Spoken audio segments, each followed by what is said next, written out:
na Anambra steeti bụ Dr. Ibezim akpọgo kụnyere ndị ntorobịa na steeti a ka amakụdoro ya bụ ohere dị iche iche ọchịchị anyị nọ n'ime ya bụ nke Chukwu Masoludo na-enye ka ha bara onwe ha uru, bara ezinụlọ ha uru ma bara obodo uru. Deputy Governor Ibezim kpọrọ okwu anụ oge na-eguzobe ndị isi ọchịchị ọhụrụ nke Youth Wing Christian Association of Nigeria na Dunamis International Christian Center bụ nke dị n'Awka. Emmanuel Okonkwo gara ya bụ mmemme wetara anyị akụkọ a.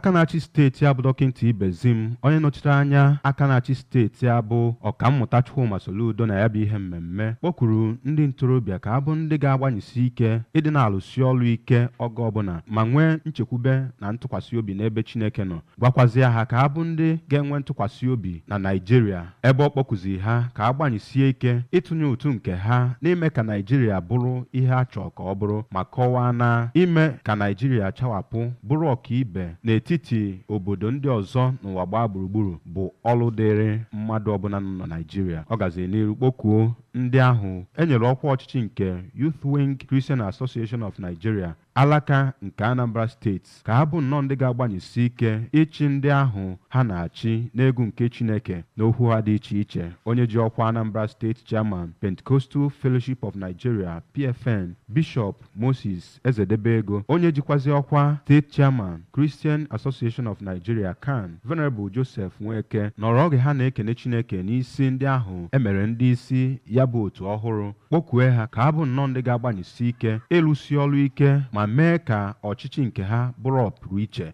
bụkwaziara eji amatụ n'oge ha ga-achịsị. N'okwu nke ha, onye ji ọkwa Anambra State Chairman nke National Youth Council of Nigeria bụ Ambassador Emeka Obi, onye ji ọkwa State Chairperson nke Women Wing Christian Association of Nigeria bụ Ọkaikpe Mercy Ndubuisi, onye ji ọkwa Pastor nke Dunamis International Christian Center Awka bụ Pastor Abraham Yekini, kpọkwuru ndị ntorobịa ka ha bụ ndị ga-agbanyesi ike were ume ntorobịa ha mee ihe ga-amịtara ha ezi mkpụrụ ma mee ka ha bụrụ ọkacha ibe. Dịka ọ na-ekwuchitere ndị ahụ edu n'iyi ọlụ ọnụ ha, onye isi ya bụ otu akpọrọ Anambra State YOWICAN bụ Engineer Ekene Azụka kwere nnọọ nkwa na ha ga-achị ndị ahụ etinyere ha n'aka n'egwu Chineke ma lụpụta ọtụtụ ihe ga-eji na-ama atụ tupu ha achịcha. A nọrọ na ya bụ ihe mmemme nye osote aka na-achị steeti a onyinye nkwanye ugwu dịka osote aka na-achị steeti mbụ na mbụ na-akwado